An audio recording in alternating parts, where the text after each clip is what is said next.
guest is Darlene Perkin.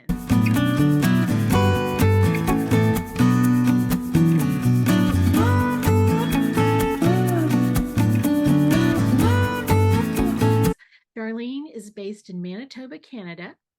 Her work ranges from still life photography to astrophotography with a little bit of everything else that provides her with a well-rounded portfolio.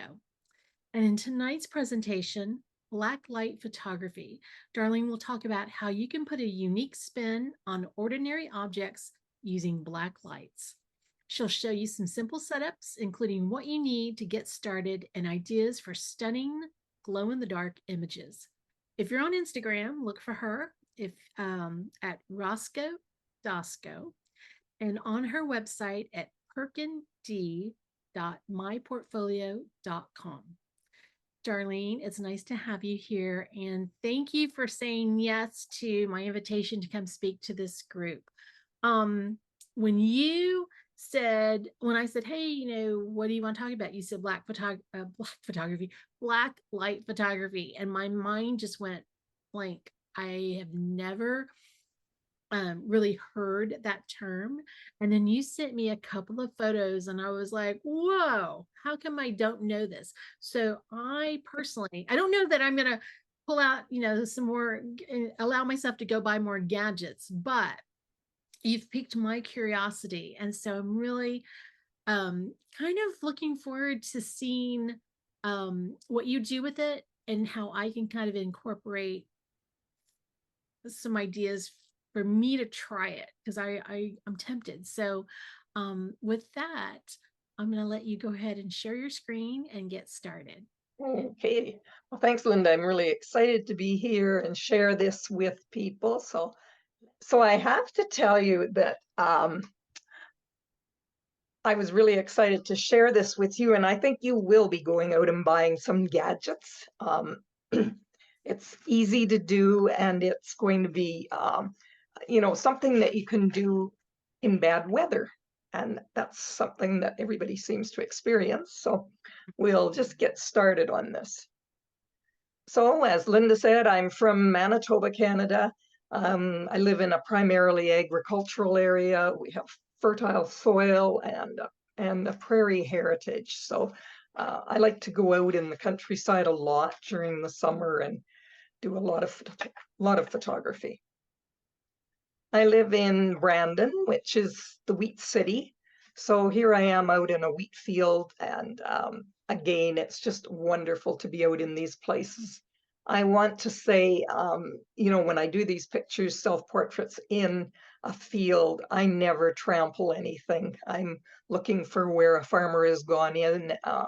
As you can see, there's a machine has gone through here, so there was a little path in.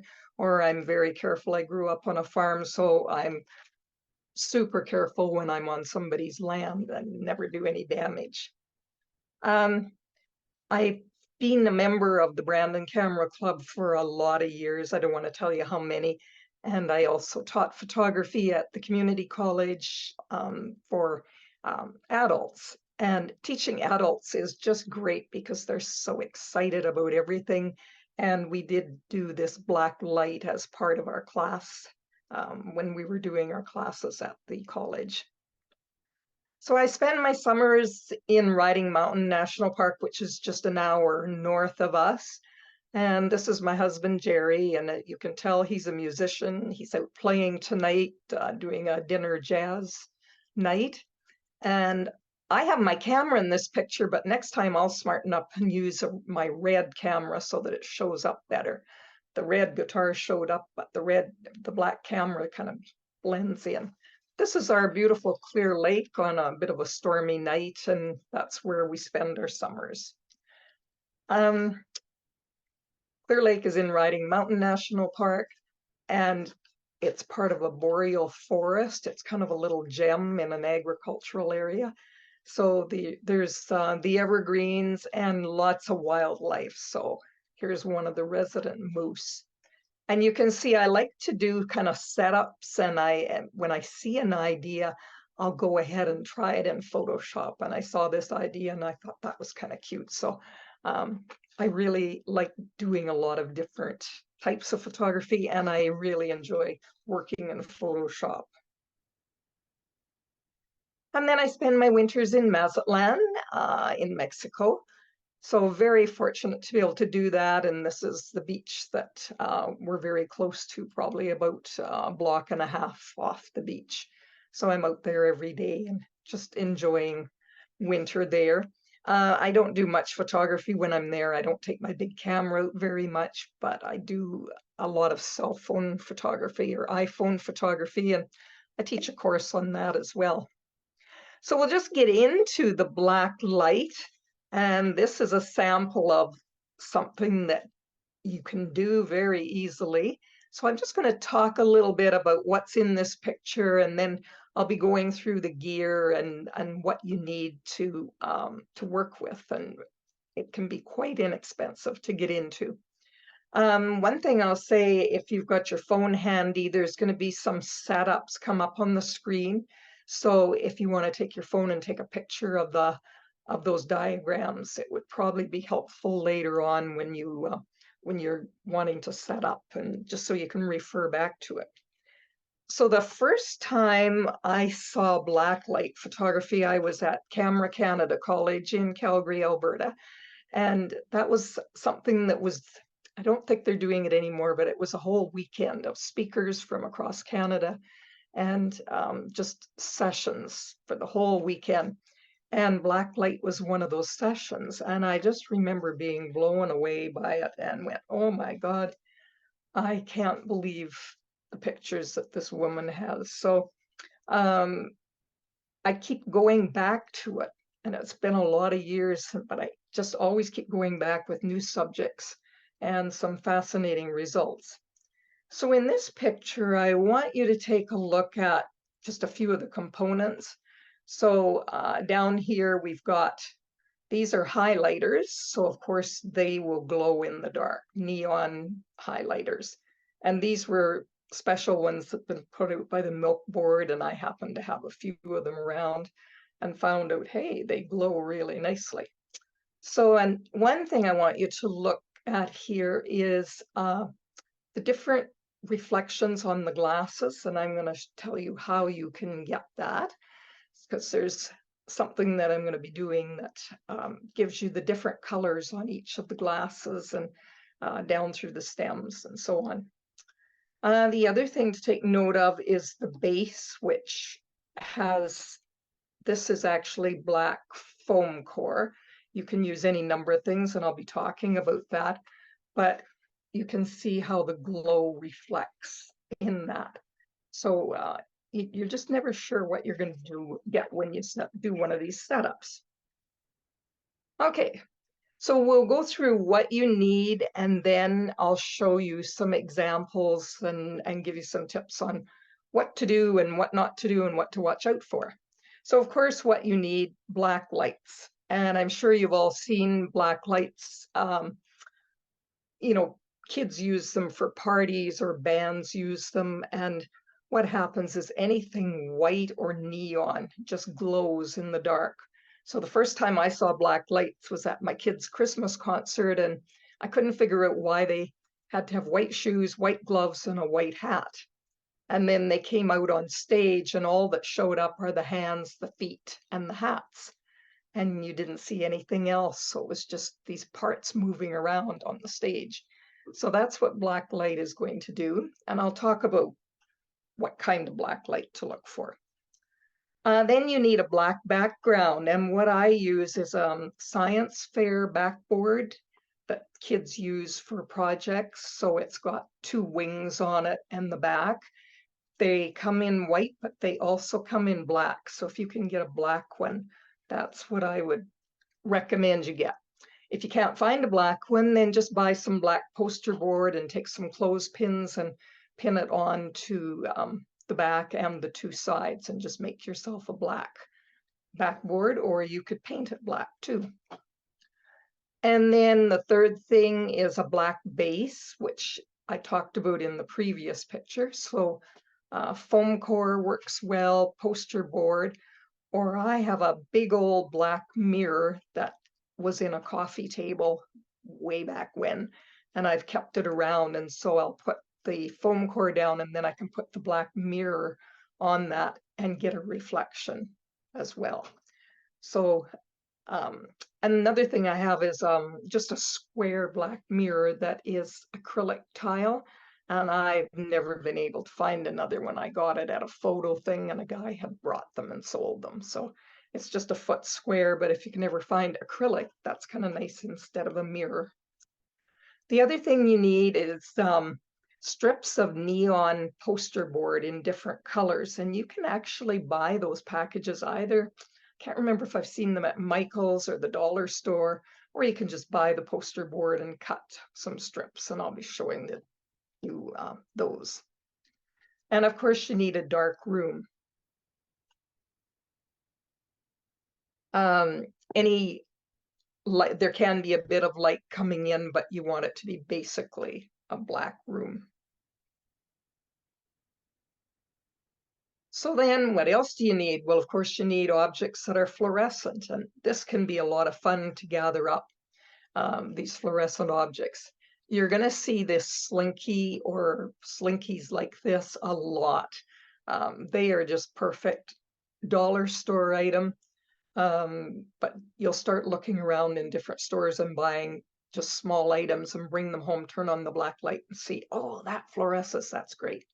So what I did for this picture, I put the slinky onto my black mirror, and to make sure it stays where it's supposed to, I use a little bit of fun tack under each end, and then you just make sure it's not showing in the picture.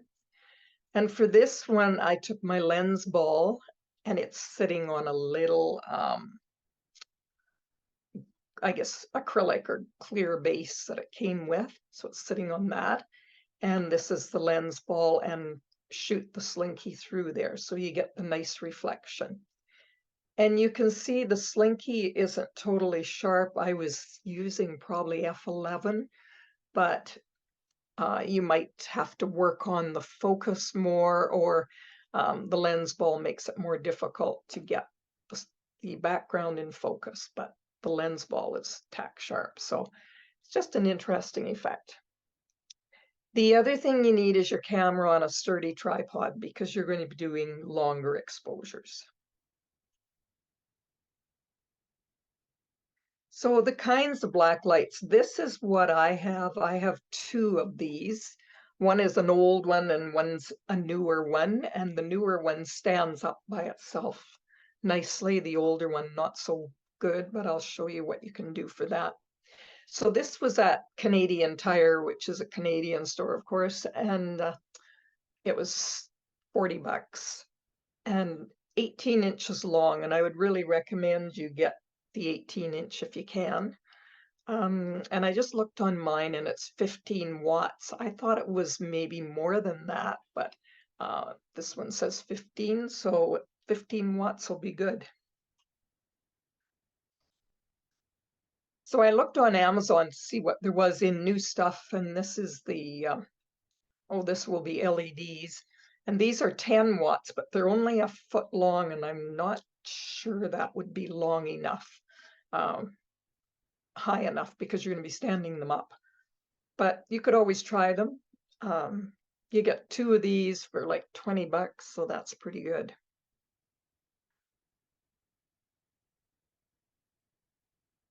These are black light bulbs. I've never used them, but I think if you could put them in a gooseneck lamp, they could be pretty useful to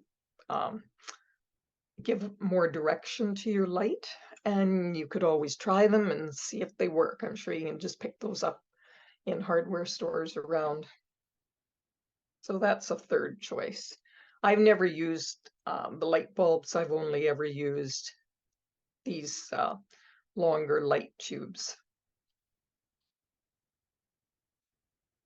Okay, these are the diagrams you might want to take a picture of just so that you can remember after what's going on. So you can see the black background that has the wings. Some clothespins at the top are handy because you're going to be you can be attaching different things, and a black tabletop. So I'll move to the next one, which is a top view. And if these look a little sketchy, these these diagrams, it's because they're the ones I originally got from the person who did the demonstration when I first saw this. And this is what she gave us with just a few simple instructions on a sheet. So you can see you've got your black light out here and then one over on the left side. And there's a foil reflector here, and I'll show you how to make that just with a piece of cardboard, and you're just going to stand it up beside the black light. And you can just make it out of just household foil that's crinkled. And then you just wrap it around a piece of cardboard and stand it up beside the black light, and it will reflect some light back into your subject. So I think that's pretty self-explanatory. And then this is from the top. So here they're showing some crinkled aluminum foil or mylar that you can have in the background. And again, that will reflect colors in a different way. This is your mixture of fluorescent cards, the strips of neon poster board. They're going to be off to the side or coming in from the top. And everything else stays the same there. They're showing some mylar right here as well, if you want to have it right in with your subject. So here's my setup, and this one's got a lot going on. I just took it very quickly. You can see anything white will glow in the dark. So this is one of my soft boxes that's off to the side. Down here is a piece of paper. So that all shows up. So here's the lights. Here's the first one. And it's the one that doesn't stand up by itself. So I have it taped to a piece of, a little piece of wood. And that just gives it a little bit more stability. The one on the right-hand side is a newer one, and it stands up really well on its own. So you set them up on either side. You can see the poster board, the strips of poster board, and I just have them with a clothespin on the one side, and you can try bringing them in from the top, or you might want to just put them on the other side. And you just fan them out, so they're just all held by one clothespin, and that's going to put all these different colors into your subject. The stars were a big experiment. I just ordered them. They're a party decoration, but I think they're going back because they have white string on them. And so you can see that is showing up. If they had black string, the stars would look like they're just hanging around. So now down here, here's the crumpled mylar. And you can see it's picking up some of the colors and reflecting it. And when you get down in here, this is where the cards are putting the color into whatever object that you're using. So you have fluorescent or objects that are neon that reflect the black light. Metal kitchen utensils like these serving spoons, a fork, a grater, they all work well. Musical instruments, if you had a metal horn, that would work. Glow sticks. And then I'm going to show you about other objects that you can paint with neon paint. And a lot of pictures that you'll see are neon body paint or face paint. If people have willing subjects, you can put some face paint on, and there's special neon face paint, and you can get some really interesting pictures of that. So you can see in my room, I do have some light coming in because there is a window, and this was in the daytime. It's in the basement, so it isn't a lot of light, but I just set up away from it, and it's no problem. So the other thing I'm going to point out over on the right here is the piece of black cardboard, and I just put foil around it, and then I would stand that up beside one of the lights, and it'll reflect the colored poster board back into your back into whatever you're photographing, whatever your subject is. So just another picture showing how they're glowing in the dark. Because they pick up white, you would probably be wise to wear black, and you might even wear black gloves, and that keeps your hands, if you have to hold on to something or whatever, your hand is going to glow in the dark. So just another little tip for you. Okay, so this is with the Mylar in the background there, and it's just, this isn't set up as a shot, it's just to show you that it's reflecting colors back. So when it's in the background, it can work out quite well. You can see the light on the metal and the different colors, and every time you move things or move yourself and your camera, you're going to get reflections in different places. So one thing to watch out for is dust. And you can see I've got lots of dust here on the black. So before I shoot or before I set up, I would dust it off and then kind of keep an eye out for dust particles. You can spot remove some, but for example, in this, you don't want to start removing all this dust. Okay, these are pretty crazy. They are pink tights, and under the neon light they glow orange. So if you had some tights like this and you had a child that would pose for you, you could get some interesting pictures. I also had this fabric paint that glows in the dark, so I used that on some other things. And you can see here I'm set up on the black mirror because I've got the reflection. So another thing you can do is just paint objects. In this case, I used the glow-in-the-dark paint on the butterfly and seashells, and you can just try different things. So then some of the paint may flake off as it's done here, and then you get these flecks. So just be kind of diligent about your cleanup before you shoot.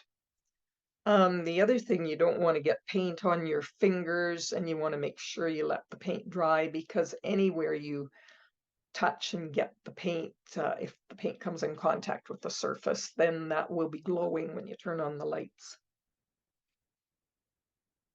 Okay, this is a fun thing. This is called a Mylar tube that you make, and you don't use that crinkly Mylar like I showed before. You need to get a heavier Mylar, and I can show you the sheet after. I think probably an art supply store. And then you can just line a tube, just a piece of cardboard that comes from carpet or flooring or whatever, and line it with this Mylar. So I'm just showing you this, and then I'm going to show you what happens when you use it. So you can see the setup better here. You can see the science fair backboard and the base, and then the cards hanging down as well.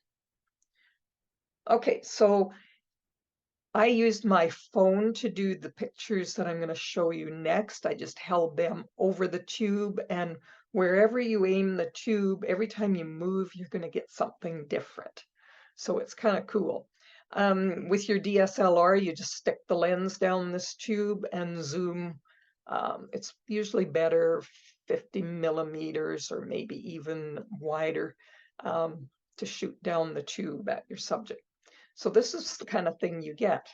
So it's kind of like a kaleidoscope, but every time you move, you'll get something different. So this was my first one. And like I said, I just set my phone on the tube and did the pictures on the phone. And then just changing it ever so slightly, you get something totally different. This one was kind of interesting because I think it was a zoom lens down the tube. Sorry, the picture quality isn't great because for another show, somebody reduced it in size a lot.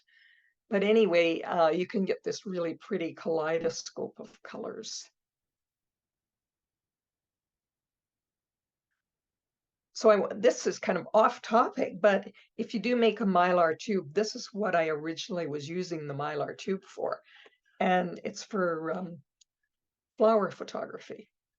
And you shoot down the tube. So again, I had some flowers in a vase, and I just shot down the Mylar tube, and this is what I got. So it's a really fun thing to have around, and I carry it and use it quite often.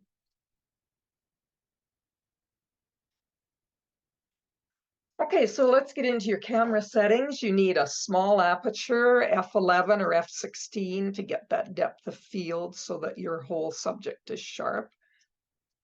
You want a low ISO of 100 or 200 because you want to make your shutter speed slow. So they're usually a half to 1 second. If you find you're, getting 4-second exposures, maybe just bring your ISO up because most cameras handle the noise well, and so 400 would be no problem. Then the other thing, because you're shooting into a black background, your camera goes, oh, it's sure dark here, and it lets in more light. So you want to underexpose. So you probably want to be set on manual and just check your exposures as you go. I set my white balance usually on sunny. You could try the fluorescent ones. Every camera has so many different fluorescent settings now that you might get some interesting effects. The other thing, you could shoot in RAW and then just change your color balance in processing after in Photoshop or wherever you're doing your processing. The other thing that I've said before, use a tripod.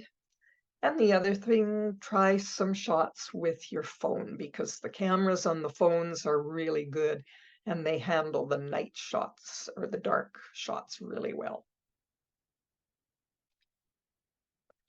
So there's the one I did with the lens ball. And again, like I said, I'm sure I shot at f11 and my slinky is out of focus in the background, which is fine.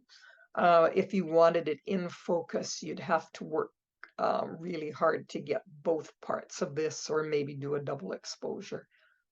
But I don't mind it the way it is. So the slinky is just one of the best, one of the best props that we ever came across, I think.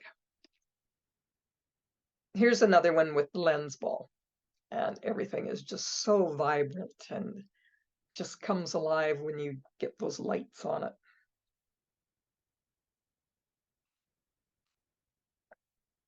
So this is something I did with the glow paints, with the fabric paints. Years ago, Kodak offered these color cans and you had to send in film box tops. So of course I had lots of Kodachrome film around, so I got the whole set of these little animals that were so cute.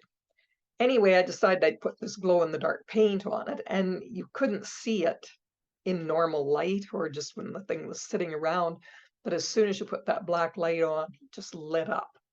So just to show you what you can do with the paint, you could try it on any number of things.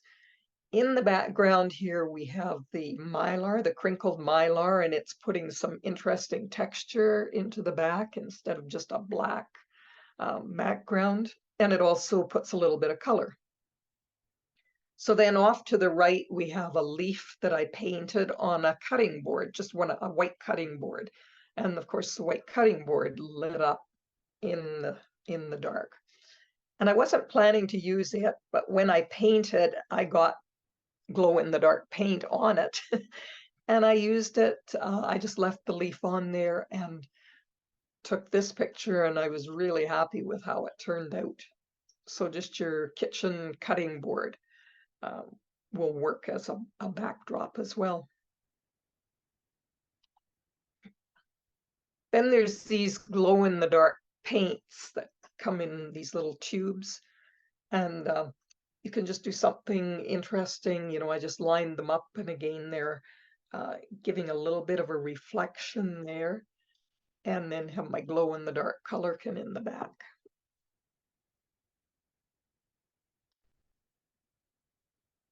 So the metal forks or any type of metal kitchen utensil works really well. And just some beautiful intense colors from those cards that are off to the side or up above, or maybe you've got somebody around who can hold them in a place for you, but usually it works to just use a clothespin and clip them up on the board.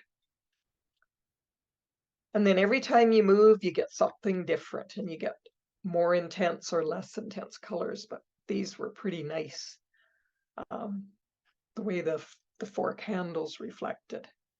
So just think about your composition. You know, this is on the diagonal, and diagonal pictures work very well. So this is just a bunch of kitchen utensils in, they're just stuck in a jar. But it was just to show how the light reflects off all the edges, especially around the edges. It's very pretty. And then all the different colors that you can get. So from there, we set them up like this. And I think we did this for our class. So we have in the background, we've got some mylar that's on, you know, it's crumpled up, so it's a bit wavy back there. We have a pie, oh, what do you call a pastry cutter for when you're making a pie crust. We've got a couple of spoons in there. And, oh, that grater is off on the left side. It's just a little nutmeg grater, and it really picked up the colors. And quite by accident, the cards were hanging in the corner, but they actually added to the whole scene, so we just left them there. Again, this is the grater. Just so many textures and nice colors. And then there's the mylar in the background, so you've got the glow, the reflections off the cards as well. So you can do something as simple as, you know, a socket set. This was taken on a Sony camera, and you can see how important it is to wipe things off and get rid of the dust, because there's a lot of dust in this image. And we never touched it up. We could go in there with Photoshop and get rid of all that, but we just use this as a teaching example.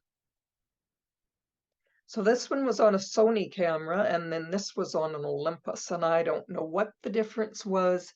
I don't think this one is has as much exposure, and maybe the white balance was set differently, but you can get totally different effects. And again, those cards are reflecting and giving you some nice colors. So I thought if slinkies were good, boy, a whole bunch of little slinkies would be really interesting. And these, some of them are heart-shaped and some of them are square and just different things. And it turned out that they're too springy, and even with Funtac, you cannot keep them stuck down. They just, you get your shot all ready and all of a sudden, boing, and it springs back. So I just put them in a jar and did a picture of them tumbling out, and then with the reflections. So the little slinkies didn't work the way I wanted them to work. This was a skipping rope, and it's just in a pile. You could do a lot with this. I don't have it anymore, but it's just some ideas of things that will fluoresce.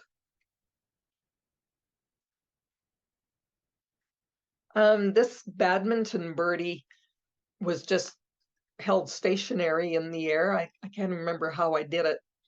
Stuck it onto something and just did the picture. But that was before you could do all these zoom effects in Photoshop and so on. So what we used was, what's it for? It's for knitting. When you magnify your knitting, it's a piece of glass, and it's like a little glass ruler. It's quite narrow, and you hold it in front of your lens and keep moving it until you get it in a position where you get a motion blur on your picture. So I did that. I had the birdie tacked up and then used the knitting, I forget what it's called. We call it a speed bar anyway. And that worked really well to give that sense of motion. You could just do this in Photoshop easily now. And there's some light around the front of the birdie that just the camera picked up. So it's kind of an interesting shot because it gives you the sense of motion.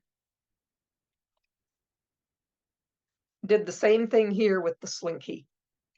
Just used the speed bar, holding it vertically on the lens until you could see the light trail behind. But it just looks like the slinky's moving. You can even use a crystal glass dish. And I just have this propped up on a candle, I think, in the background. And I couldn't believe the colors that we got off that.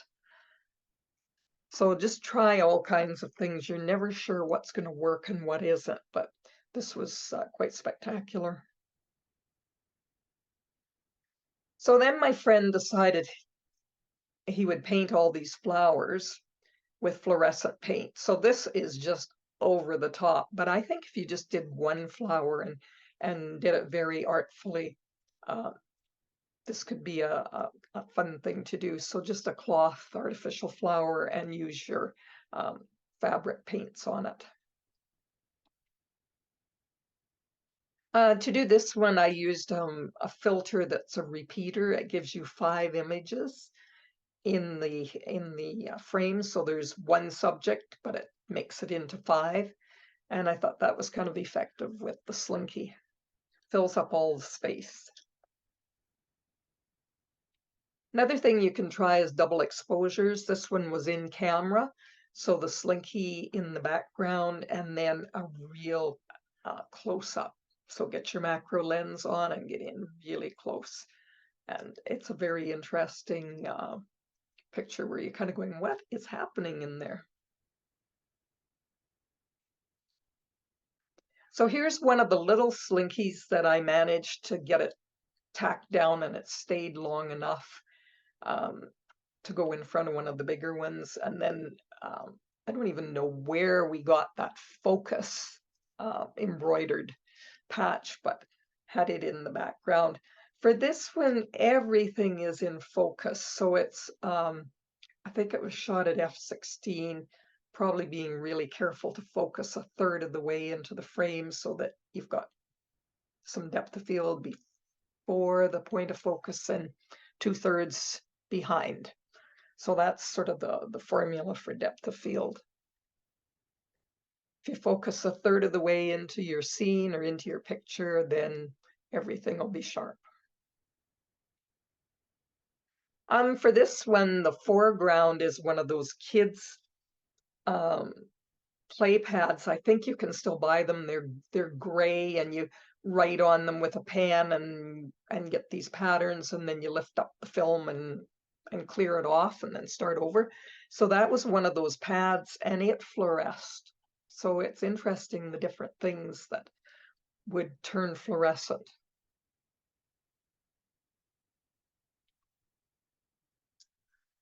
So then this year when our camera club had a competition on black light, and I thought, well, I have to do something different. So I read up on the internet, and something that fluoresces is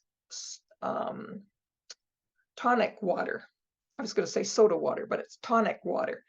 And it has to be a certain type of tonic water. Canada, I think it was Canada Dry, worked really well because the ingredient that is fluorescing in here is quinine. So look on the label and make sure it's got quinine, and that's what is fluorescing. So I had these beakers around and I got all set up and then had a remote and pressed the button and then was pouring. And so you want the longer exposure for something like this. But it's pretty interesting that that would light up like that. The other thing I read is if you dissolve vitamin B12 in water, some tablets, that it will fluoresce. So I wasted some B12 tablets and it didn't fluoresce for me.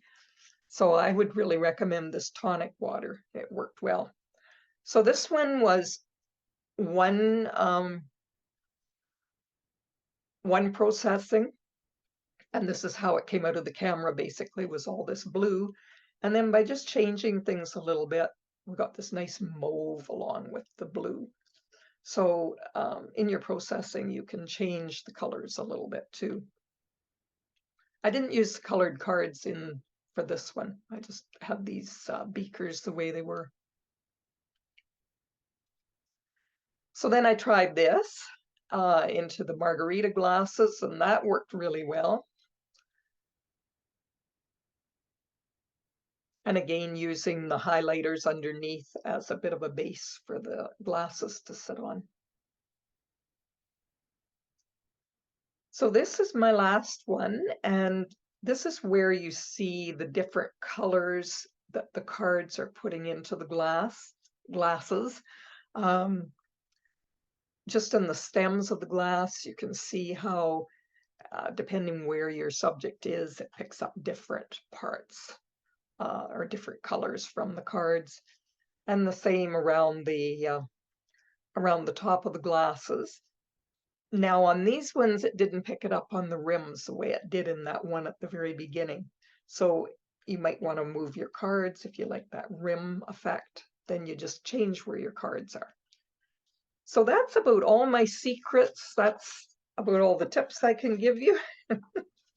I love the way you said that's just about all of them. There were so many of them, Darlene. Um, so where's my slinky and where's my lens ball? Because I have one of both and I need to um okay, so the one that you did that just kind of was like, wow. And I think it was a glass crystal dish. That Oh was yeah. beautiful. Have you ever printed these on metal? I think they'd be really, really cool. Yeah. I was thinking tonight, oh, I should have got some prints made, but I just got home a couple of weeks ago, so I haven't really been, I'm not really sorted out, but yeah, I think metal That's prints. a metal print. You know, I don't know who makes, I do know who makes them. I can't come up with a name, but even the glass prints, they don't make them very large. I want to call them, say it's shatter, but that's not what it is. But anyway, even glass print, just that reflective surface would be kind of like an extra kind of thing. A lot of creativity and a lot of different I don't want to say props because um a lot of those things came right out of your kitchen. And I think the only investment really would be black light. That's right. I was Yeah. actually on Amazon for a second to see what I could find. But gosh, that was really kind of cool. I Oh, I want was going to show one other thing you can do. Okay. yeah, I brought this. There's the Mylar tube. okay. So it's just, the piece of, it's a heavier Mylar and Hmm. it's just rolled and it's just to protect it in the tube. Okay. And that's something you can get maybe at an art supply store, is I that right? think so. I think that's probably where this came from originally. We've had it for years, so you can use it for all kinds of Yeah. reflections in photography It in the looks background. yeah, it looks a little rigid there, so that's pretty Yeah, cool. it's a little heavier, so And yeah. and that's what you used when you took the photo of the flowers. Is that right? Hmm. I used the Mylar tube when I shot down the tube just Yeah. at the flowers, yeah. And you Kind of just see the, create. That was creative because at first I thought, well, this is kind of like a an ICM, and then I thought, well, no, it's not even that. It's yeah, it's kind of a panning shot. It's kind of a select focus thing. So so I brought along one other thing, what we did with our students, because we couldn't have two lights at every setup. So to use just one light, you need a bigger box than this, but you'd paint it black or put black in it. And then just cut a place at the top here for your black light to just sit there. And then it's just going to shine down in, and you can just have a setup with a big cardboard box. okay, And just well, have one light, but you'd need a fairly good sized box so you've got some space here to work in. Well, it basically boils down to just needing a few things to get started. And then you basically have opened yourself up to letting your own creativity run wild. Yeah. And I know you're in Canada and Manitoba, it gets pretty cold there. So even though you go to Mexico, but there are, I mean, you made a point when we first started, it's, this is perfect for those stormy days or cold Yeah. winter days that you're kind of stuck inside and Mhm. you're on camera. And I hope somebody stumbles across this because it's an invitation to play and let your creativity kind of just take over the day. So, Yeah, and it's a chance to go shopping. My friend and I went on a photo trip, just a day, and um, we went west of here, and we're not that far from the Saskatchewan border, and we went into all these little towns that day and into all their dollar stores and picked oh up yeah. all kinds of stuff and brought it home, and some of it worked, some of it didn't, but for the most part, I still have most of it in a box and just pull out the whole box when I want to do something.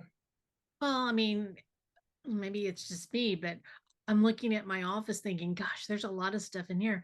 Um, I kind of giggled when you showed the photograph using the sockets. Who would have known? Now I have a reason to use the sockets that I got in my Yeah, dad's box. So, I well, think it'd be really cool to do a like a trumpet, even a toy trumpet. So, yeah, it's yeah, very reflective. And, there's just the colors, the vibrancy, just, it, it's a very different way to be creative. And so thank you for introducing me to it. Other people are probably thinking, I already know what blacklight photography is. I did not. So I thought it was fascinating. And I hope that you have inspired not just me, but other people to kind of play and try it if they haven't. So thank yeah. you for doing this for us. I so appreciate it. So, with that, I'm going to close out the session and say thank you one more time to Darlene Perkin for joining us from Canada to pull out this presentation for us.